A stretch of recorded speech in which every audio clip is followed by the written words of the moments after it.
कि हम जो योग करते हैं क्रिया रूप से, जिसमें आसन, प्राणायाम, ध्यान, बंद आदि जो होते हैं, इवन शुद्धि क्रियाएं भी होती हैं, उस समय हम, यदि हम सही तरीके से समझ रहे हैं और हमने जो एक एंशियंट योगा है उसको सही रूप से समझ के हम करने लगते हैं, तो हमें आनंद की अवस्था में होते हैं हम। आपने अनुभव किया होगा, है ना महिमा, जब आप करते हो तो आप उस समय आपको शांति का, आनंद का, शून्यता का वो अनुभव होता है। लेकिन प्रश्न ये होता है कि जब हम अपनी डेली लाइफ में जब होते हैं, तब उस आनंद में गिरावट आती है। तो उस समय आनंद में गिरावट आती है, या कई बार तो आनंद क्या, हम बिल्कुल, आप भी अनुभव करते हैं कि अ, आनंद की बात छोड़ो, हम नॉर्मल भी नहीं रह पाते, कई बार नेगेटिव हो जाते हैं। ऐसा हो जाता है ना, आपको लगता है कि एग्जाइटी है, स्ट्रेस हो रहा है, या किसी को हेडेक होने लगता है। तो आप यदि ये अनुभव करें कि हमको ये जो आनंद की अवस्था से गिर जाना, नहीं बने रहना, तो उसका, मैंने अभी पिछले वाले जो मैंने अभी शेयर किया था उसमें मैंने बताया 6 कालुष्य होते हैं, उनको आप देख लेना, सुन लेना। अब उसको ये समझे कि हमको ये जो हमें अनुभव में जो वो आनंद आया, वो आनंद हटने लगता है, इसका कारण क्या है।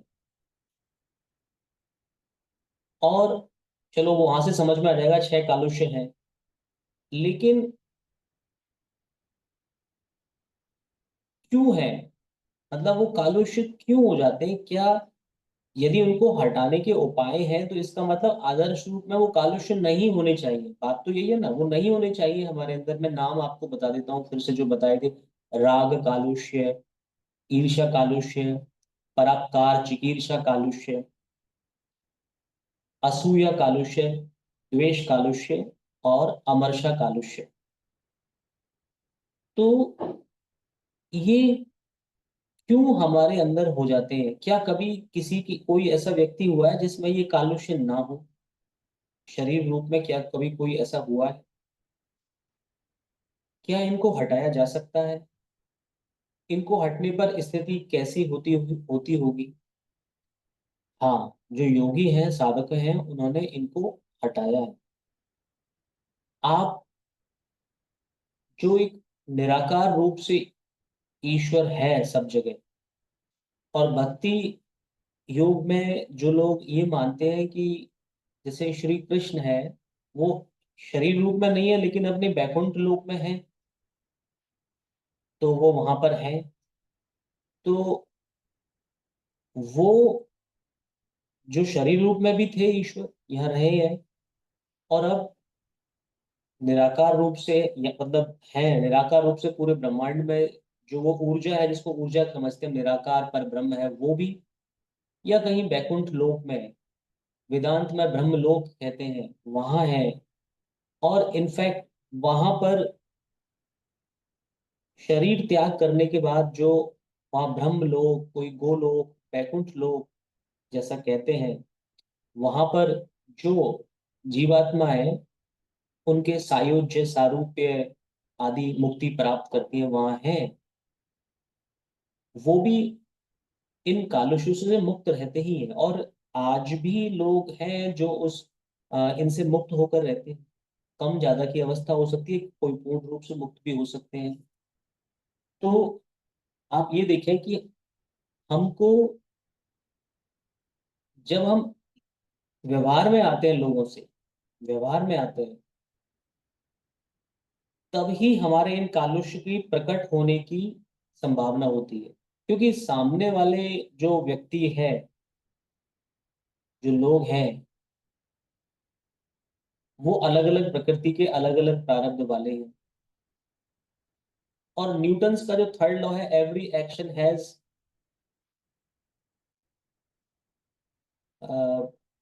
इक्वल एंड अपोजिट रिएक्शन, कहते हैं ना, ऐसा कुछ है न्यूटन्स का तीसरा नियम जो है, तो वैसा है। तो वो जो मनुष्य के अलावा जो वस्तु या निर्जीव वस्तु कहते हैं, हालांकि सभी में जीवन होता है, तो उनसे हमें ऐसा अनुभव होता है कि ऐसा है। लेकिन मनुष्य में जो कॉन्शियसनेस है, उस इस न्यूटन्स के थर्ड लॉ को भी आप झूठा साबित कर सकते हो।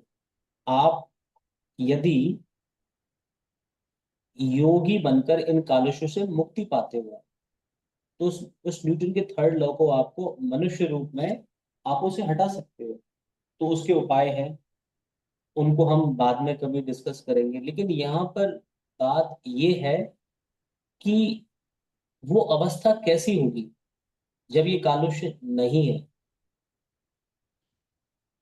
अब जैसे ईश्वर है, ईश्वर में ये कालुष्य नहीं होते हैं। तो ईश्वर का स्वरूप क्या है?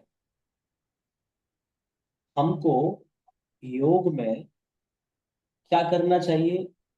हमें अपने अंदर परिवर्तन लाने के लिए जो उपाय हैं, उनमें से एक उपाय, जैसे मैं आपको कई बार कहता हूँ, प्रणव प्राणायाम करो। अभी कुछ दिन पहले ही आप, जब महिमा आप कुछ लिखा था, आपने पूछ रहे थे, तो मैंने कहा बार बार प्रणव प्राणायाम करो और अपने आराध्य का ध्यान करो।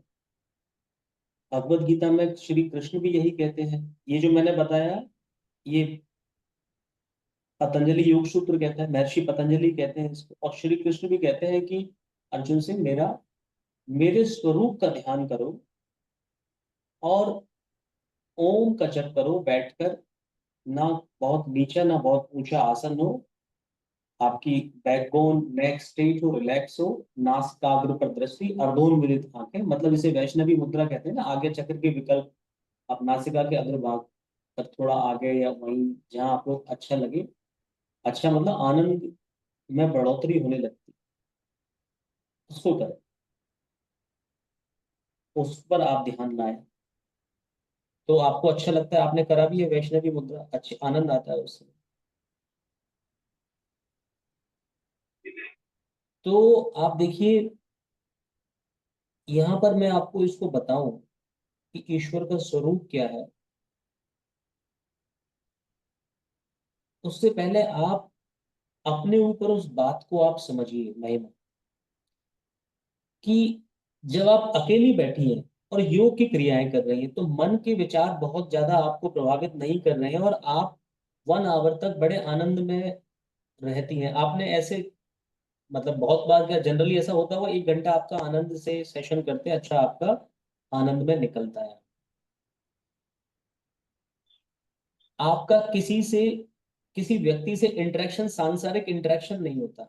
मैं बता रहा हूँ, वो आप कर रही हैं, सीख रहे हैं, वो ही एक अलग बात है बस, केवल अदरवाइज किसी से इंटरेक्शन, किसी से लेना देना व्यवहार, किसी ने अच्छा कहा बुरा कहा, आपकी जो एक्सपेक्टेशन से अच्छा बुरा कम ज्यादा, ऐसा कुछ कोई चीज ऐसी कुछ नहीं है, व्यवहार नहीं है, तो आपको अच्छा लगता है, आपको आनंद की अवस्था होती है।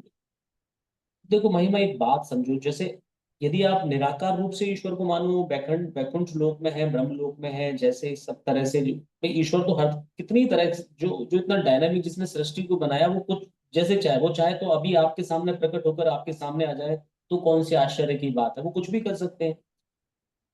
जब हम न्यूटन्स के थर्ड लॉ को हम डिनाई कर सकते हैं ह्यूमन बीइंग के लिए, वो तो कुछ भी कर सकते हैं, और प्रकट होते हैं वो तो भक्तों के लिए हर तरह से हो सकते हैं, कुछ भी कर सकते हैं।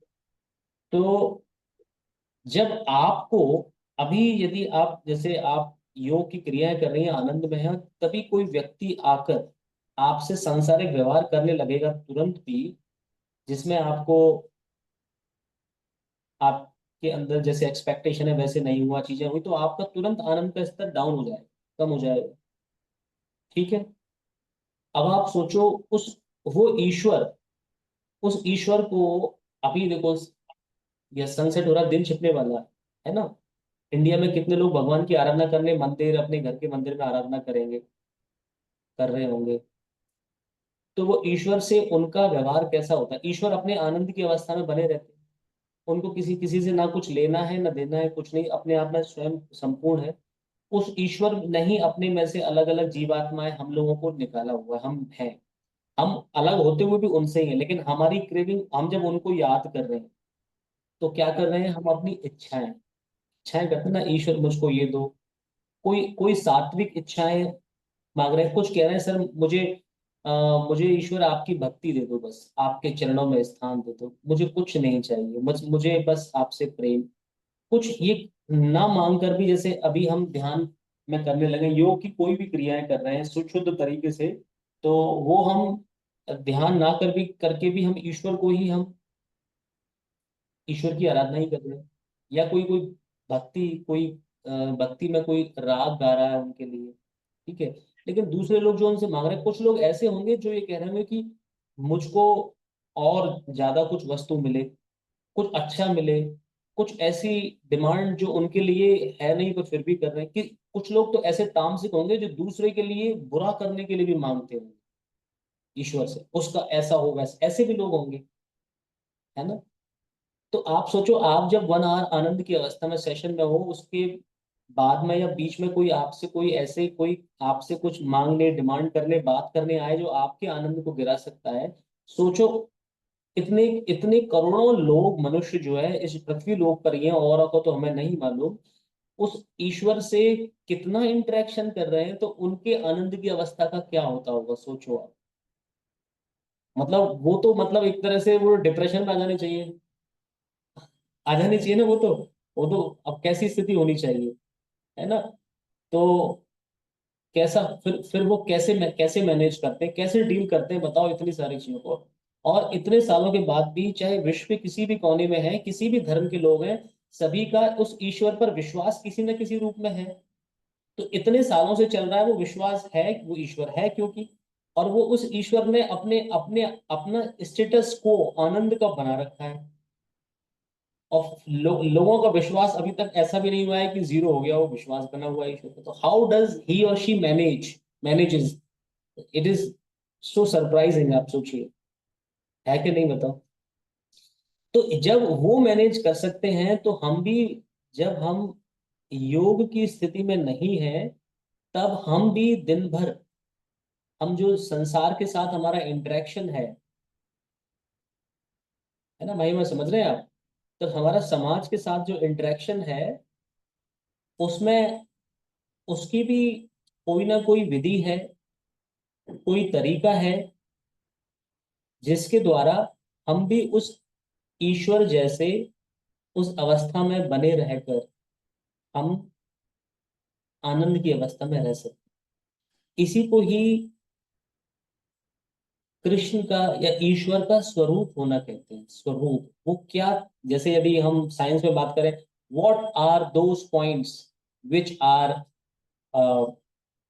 Mandatory requirement for qualifying this thing, ऐसे कुछ कहते हैं ना। तो वो कुछ चीजें हैं, उनको हम फॉलो करें, तो हम उनके स्वरूप वाले हैं, जिसको कुछ डिवोटीज कहते हैं कृष्ण भावना भावित होना। कृष्ण भावना भावित होना, मतलब कृष्ण जिस भावना में रहते हैं, ईश्वर जिस भावना में रहते हैं, उस भावना में हम कैसे हों। इसी तरह से, यदि जो भगवान श्री कृष्ण कहते हैं अर्जुन से कि इस अवस्था जो मैंने बताया, नासिकाग्र वगैरह ऐसे दृष्टि रखकर ओम का जप करो बार बार, और मेरे स्वरूप का चिंतन करो।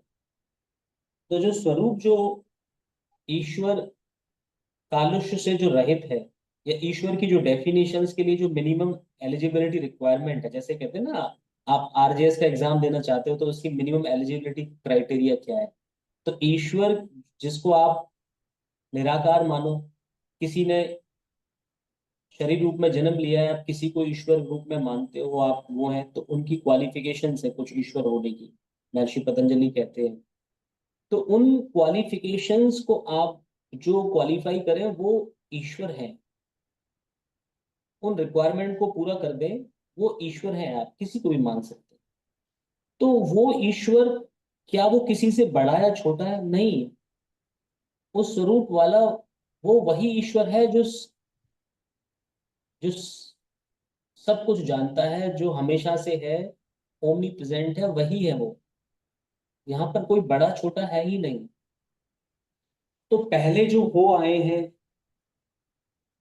कोई पहले कोई और उनसे पहले जो जिनको हम कहते हैं हमने भगवान रूप में रहे, तो क्या वो उनसे अलग है? आप यही मानिए कि वही है सब कुछ, वो ही उन अलग अलग रूपों में प्रकट हुए, ये मानिए आप। पहले भी वो उन रूपों में प्रकट हुए, आगे भी होंगे, ऐसे भी होंगे, वो कितने भी रूपों में प्रकट हो सकते हैं, क्योंकि जो वो मिनिमम क्वालिफिकेशन है एलिजिबिलिटी क्राइटेरिया के ईश्वर की है, वो हमेशा सेम रहेंगी। तो वो कभी भी प्रकट हो सकते हैं, कैसे भी हो सकते हैं। तो उन स्वरूप को आपने जान लिया, उसके बाद उन उन क्वालिटीज को आपने जान लिया, पहले उन गुणों को जाने, वो गुण क्या होते हैं, और गुण स्वरूप में स्वयं में क्या होते हैं, जब वो इंटरेक्ट करते हैं लोगों से, समाज से, तब उनके गुणों का स्वरूप क्या है। जब ये बात अच्छे से समझ में आ जाए, या प्रोसेस में समझते जाओ, आपको आती रहे, तब उस ईश्वर के स्वरूप का आप ध्यान करते। तो आप भले ही अभी जैसे मैं बोलूं आपसे, कोई आपकी फ्रेंड है, जैसे उसका नाम है आ, पूजा नाम है, जैसे आपकी फ्रेंड किसी का नाम पूजा है किसी फ्रेंड का नाम पूजा है? नहीं, चलो मैं, चलिए मैं नाम बोलता हूँ, जिस किसी का कोई नाम हो, आप यस नो ही कर देना। पूजा, रवीना, सीमा, कोई नहीं है इनमें से? हाँ, आप ही कोई नाम, नाम बता दो, जैसे चलो नाम बताना ठीक नहीं है, छोड़िए आप। फिर भी चलो कोई भी एक्स कोई नाम है, ठीक है? तो ये मान लो कि आपको जो तीन फ्रेंड आपको जो सबसे अच्छी लगती हैं, उनमें से कोई एक है, ठीक है? आपको पता है वो कोई नाम है, तो आपने वो नाम सोचा, और उस नाम को सोच लिया आपने, ठीक है? हाँ जी। अब जैसे ही आपने जैसे नाम मन में लिया, सोचा, तो आपके सामने क्या आया, उसका जो, जैसी दिखती है, जैसी है, कोई पर्टिकुलर ओकेजन पर जैसे होंगी या रिसेंटली मिली होंगी, वो आपको याद आ गया। ये तो आपको मन में ध्यान आ गया, लेकिन उनके साथ उनके जितने भी गुण अवगुण हैं, जैसा उनका है, वो सब कुछ एक्चुअली आपको उनकी पिक्चर के साथ में सब कुछ याद आ चुका है। जो उनके बारे में जितना आप जानती हो, और जितना आपका इंटरेक्शन हुआ है, उसके बेसिस पर, और जो आपका अनुमान है उसके बेसिस पर, आपको अनकॉन्शियसली वो भी अपर लेयर में ब्रेन की आपके कॉन्शियस माइंड में आ चुका है, उस पर ध्यान भी नहीं दिया, क्योंकि आप उनसे कई बार मिल चुके हैं। हो सकता है 50 बार, 100 बार या उससे ज्यादा इंटरेक्शन हो चुके हो आपके। तो इतनी बार इंटरेक्शन होने से आपकी लर्निंग उनके बारे में हो चुकी है। तो अब यदि सिर्फ नाम लेने मात्र से आपको उनका स्वरूप सामने आ जाएगा, क्योंकि आपकी वो अच्छी वाली फ्रेंड की कैटेगरी में है, तो आपको उनके बारे में, उनके सोचते ही कोई बुरा लगे ऐसा कुछ याद नहीं आएगा, आपको अच्छा ही आएगा, क्योंकि वही स्वरूप है।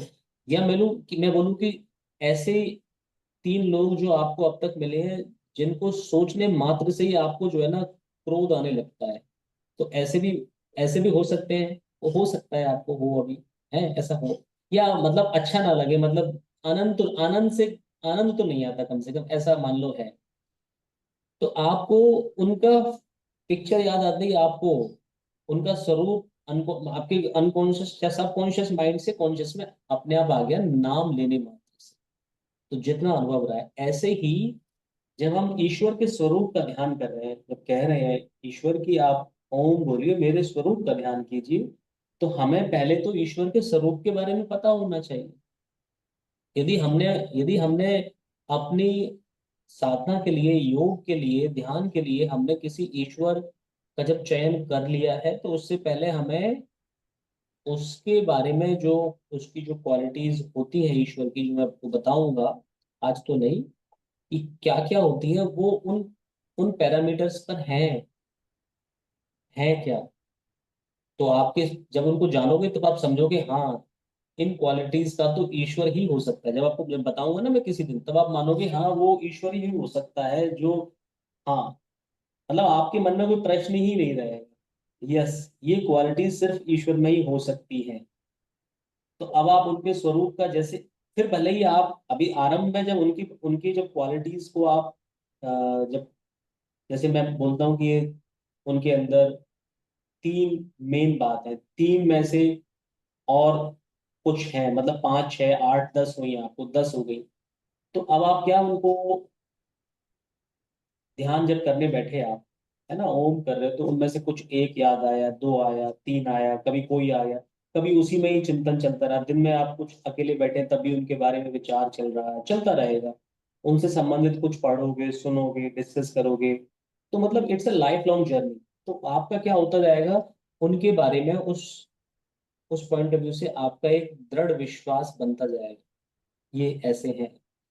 तो अब जैसे जैसे वो समझते जाएंगे आप, और आपकी साधना चलती जाएगी, और आपको ये भी पता है कि मेरे कालुष्य जो है उनसे कैसे मुझे उनसे मुक्ति पानी है, तो इस तरह से जब आप, आपका प्रयास चल रहा है, ठीक है ना, आपका एफर्ट चल रहा है,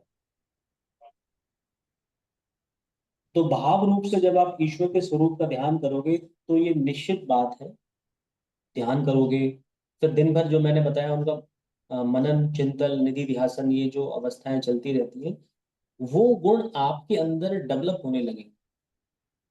जो दिव्य गुण है, जो ईश्वर के स्वरूप है, वो उनका स्वरूप आपके अंदर आने लगेगा, वो क्वालिटीज आपके अंदर आने लगेंगी। तो जो मैंने बात स्टार्ट की थी कि इतने लोगों से इंटरेक्शन लोग करते रहते हैं उस ईश्वर से, तो सोचो उसकी तो हालत, ईश्वर की तो हालत खराब हो जानी चाहिए, क्या क्या मांगते रहते हैं, कैसी कैसी डिमांड है ईश्वर की। आप तो अपने बारे में ही जानती हो, इतने सारे लोग क्या क्या सोचते हैं, चाहे अच्छे बुरे, हर तरह के लोग ईश्वर से इंटरेक्शन करते हैं, अपनी डिमांड करते हैं। अब सोचो वो सारी की सारी आपके सामने आ जाए, तो किसी पर तो हंसोगी, किसी पर आप क्रोध करोगी, किसी पर आप आश्चर्य से रह जाओगी, लेकिन आप वो सोचो, वो जो एक है, अलग अलग धर्मों में अलग अलग तरह से लोग उसको अलग अलग नाम से जानते हैं, लेकिन वो उसकी क्या हालत होती होगी, सोचे तो आप, वो अपने आनंद स्वरूप में बने रहते। This is the way how does he और शी मैनेजेस दिस यूनिवर्स। कुल मिलाकर आप, जब आप योगी बनते जाओगे अच्छे, तो आप उसी दिशा में उसके जैसे आप होते जाओगे। तो आप जब इंटरेक्शन करोगे, जब लोगों से व्यवहार करोगे आप, तो व्यवहार में आपके अंदर वो qualities, how to handle, normal भाषा में how to handle the world, this art you will learn, the science behind the interaction you will learn. लेकिन आपको ये बात भी समझ में आने लगेगी कि हम, एक योगी, व्यर्थ में, व्यर्थ की बातों में, इसको प्रमाद कहते हैं, इंटरेक्शन, वो सब उसके छूट जाते हैं, मतलब आवश्यक हो जहाँ हो वहां पर उसका इंटरेक्शन उतना रहता है। और बाकी में जैसे आपने देखा होगा, फोटो में देखते हैं, जो ईश्वर जो है वो अपने ध्यान में बैठे, क्षीर सागर में विष्णु जी ऐसे बैठे हुए हैं, वो ध्यान में है, वो व्यर्थ में। तो कोई कभी ऐसा तो सुनने में किसी शास्त्रों में नहीं आता ना कि चलो गप्पे मार रहे हैं, ऐसा तो नहीं चलता केवल, मतलब हाँ, हास हास प्रयास भी होता है, ऐसे उत्सव होते हैं, इस तरह से भी शरीर रूप में जब जन्म लिया है, तो आपने श्री कृष्ण को भी, आपने उनकी लीलाएं देखी है, सब कुछ होती है, लेकिन उन सब में, सबके पीछे आ, उनको जो भगवान श्री कृष्ण कहते हैं ना, भगवत गीता में कहते हैं, मेरा जन्म और मेरे मेरे कर्म दिव्य होते हैं, मेरे जन्म और मेरे कर्म दिव्य होते हैं। मतलब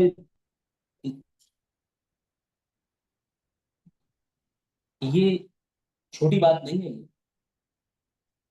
मेरे जन्म और मेरे कर्म दिव्य होते हैं, ये छोटी बात नहीं है।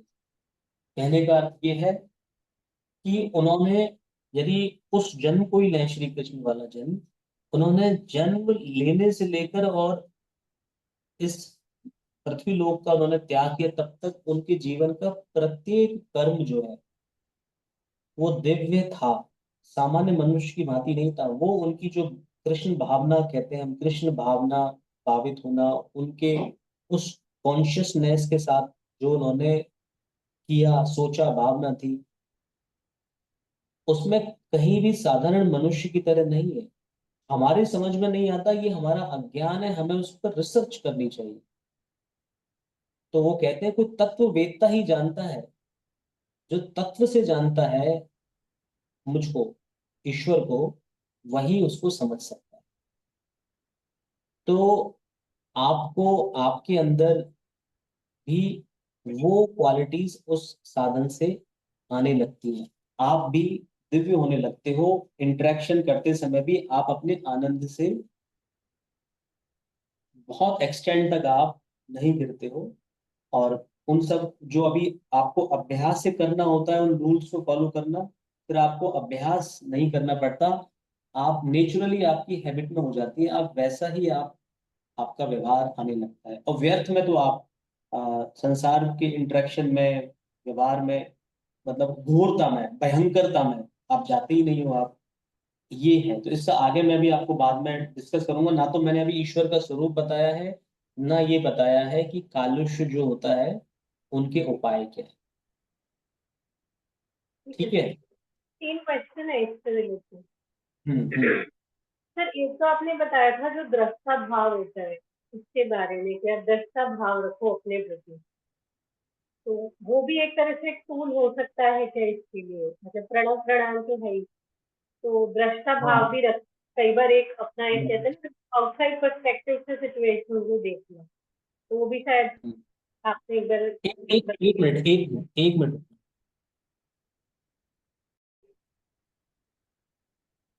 हाँ। यस। महिमा, आप फिर से पूछो, आप पूछ रहे थे। सर ये पूछ रही थी, जैसे आपने पहले एक बताया था कि अपने आप को दृष्टा भाव से देखना, इवन जैसे अपन यौगिक जो आसन वगैरह हम्म, करते हैं, उसमें भी आ जाता है कि दृष्टा भाव रखो। तो अब बिल्कुल वो सही। क्या होता है, हाँ, तो वो भी एक टूल है क्या to progress in this direction की भगवान के स्वरूप से? यस। यस। मतलब उसी बात को एक्सप्लेन करने के, अनुभव करने के ये अलग अलग तरीके हैं। आप बिल्कुल सही कहा। जो जो हम पहले, हम इस पे डिस्कस किया, हम आसनों को करते हुए भी, जैसे मैंने कहा कि आप अपनी उन एंगेज मसल्स या ऑर्गन्स पर ध्यान लाओ, उस आसन में आवश्यक है। ब्रीदिंग पर लाओ आप, कोई बंद आदि लग रहा है वहां लाइए, या कुछ और मुद्रा आदि है उसमें, उस पर भी लाइए। तो आप पाएंगे कि आपको उस आसन में करते समय जो लगता है ना, मैं इतना अच्छे से नहीं कर सकती, या एक आगे एडवांस स्टेज तक नहीं आ सकती, या उसमें जो मिलने वाला जो आनंद है वो आपका बढ़ता जाता है, थकावट ना होकर बढ़ता जाता है। प्राणायाम का आपका जो ब्लिस है वो बढ़ता जाता है उस कॉन्शियसनेस के साथ। मतलब जब आपने कहा कि आप ये ट्विस्ट किए कि अब तो, अब इससे मुझे करने में सुख नहीं मिल रहा, क्योंकि तब तक आपके क्या हुआ है, आप उसमें अटैच हो गए हो। जब आप दृष्टा भाव रखे हुए, अवेयरनेस, कॉन्शियसनेस है ब्रीदिंग पर, मसल्स पर, उस बंद पर, उस मुद्रा विशेष पर, तो आप पाते हैं कि आपको वही आनंद की अवस्था वाला हो जाता है। तो दृष्टा भाव था आपका वहां पर, तो उस चीज से आप अटैच नहीं हुए। तो ये जो दृष्टा भाव रखना है ना, ये एक तरह से बोलूं कि मैं बोलूं, ये थ्योरम है, थ्योरी है, कंसेप्ट है। लेकिन इस दृष्टा भाव को प्राप्त कैसे करें, समझ में तो आ गया हाँ, जैसे मैंने वो बताया। एक लेकिन लेकिन जब इंटरेक्शन रखे, तो जब जब जब समय आता है, जब इस संसार के साथ जुड़ते हैं किसी इंटरेक्शन, उसने ऐसी बात कही कि आपको, जैसे जो एक अमरशा कालुष्य है जिसमें होता है कि कोई दूसरा व्यक्ति अनजाने में या जानकर आपको इंसल्ट फील कराए, अपमानित करे आपको, तो उस समय आप वो करें और आप अपमानित अनुभव कर लो, तो अब दृष्टा भाव तो नहीं रहा ना। उसने इंसल्ट करना कराना चाह रहा, आपने कर लिया। और वो भी कई बार ऐसा कि आपका जो बिल्कुल सिबलिंग है, या आपकी मतलब क्लोज फैमिली मेंबर है, उसने ही उसी से भी हो जाता है। कभी कभी ऐसा होता है, नहीं होता है, बताओ, बिल्कुल क्लोज है, उससे भी फील कर लेते हो आप, इंसल्ट फील कर लेते हो ना कभी तो ऐसा हुआ होगा, होता है। पर वो तो मोमेंट्री होता है, घर वालों का तो मान के चलते हैं। और कभी कोई दूसरा व्यक्ति भी हो, और फिर कई बार होता है कि मुझे इंसल्ट किया, ठीक है, तो मैं भी करूंगी, ऐसी बदले की भावना भी आ जाती है।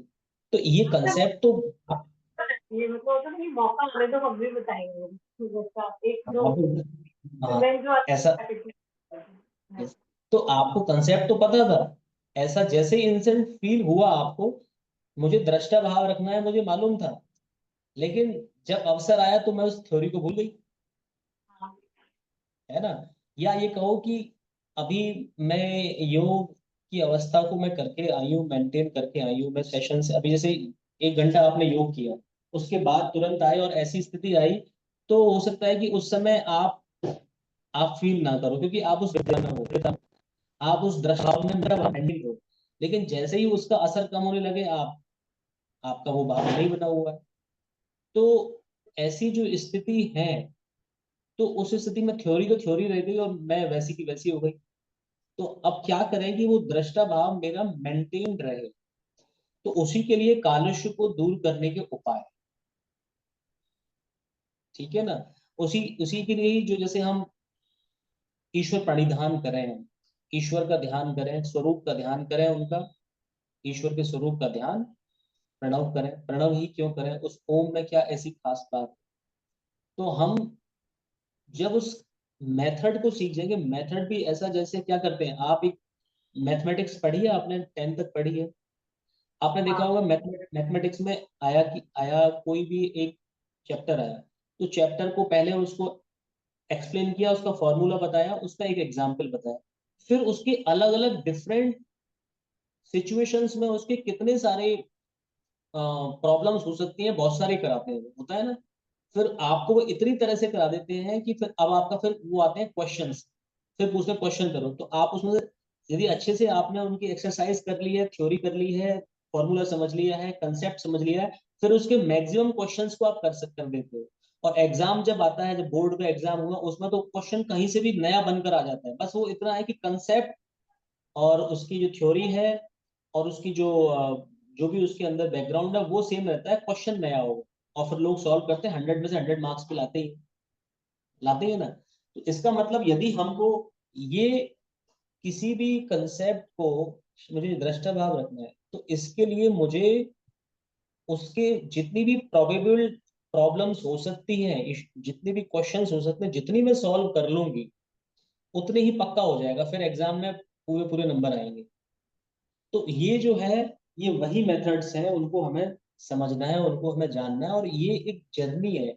ऐसा नहीं कि जैसे दृष्टा भाव पता चल गया, अब आप भले ये करते रहो, दृष्टा भाव दृष्टा भाव दृष्टा भाव रखना, दृष्टा भाव रखना है, आप रटते रहो भले ही इसको, लेकिन जब चीज आएगी सामने, वो दृष्टा भाव के एक सिर्फ एक लाइन रह जाएगी, लेकिन बात वही की वही हो जाएगी।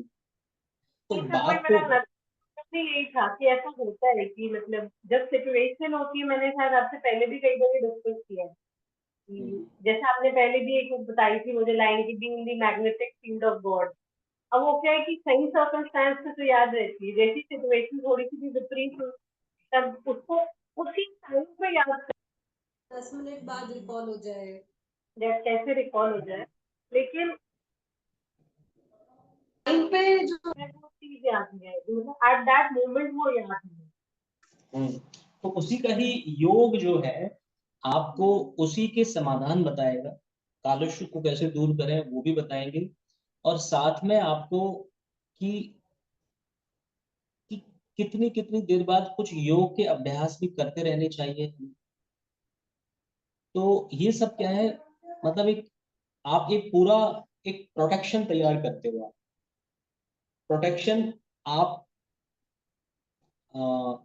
इंटरेक्शन के लिए कैसा व्यवहार हो आपका वो भी तैयार करते हो। आप कितनी कितनी देर में कोई बीइंग प्रैक्टिकल, जो हमारे सामने, जो हमारी प्रेजेंट टाइम में जो हमारी वर्किंग कंडीशंस हैं, उसमें हम उनके साथ में कैसे अपने आप को उस के साथ मैनेज कर लें कि हम योग के उन साधनों का हम पालन कर सकें उतनी उतनी देर में। तो हम उस स्टेटस को बना के रख सकते हैं, and it is not just कि we will be just happy, we on one side when we are more happy, more in bliss, on another side we are actually uplifting ourselves to become a better yogi, लोगों के लिए better human being, family के लिए more successful, समाज के लिए वो कहेंगे कि you are more responsible person, मतलब यू आर सक्सेसफुल, ये कह सकते हैं। और मनुष्य जीवन जो मिला उसकी जो सार्थकता है वो भी आपकी सिद्ध होती है। मनुष्य जीवन मिलना, इस शरीर मिलना, उसकी जो मेन गोल है वो भी आपका पूरा हो रहा है। और क्या चाहिए? तो उसके लिए हम, मैं आपको फिर डिस्कशन नेक्स्ट जब भी अवसर मिलेगा विल डिस्कस। तो आज तो अभी यही डिस्कस किया है, फिर हम दोबारा करेंगे। ठीक है ना? नमस्ते। Happy Dhanteras to you. Happy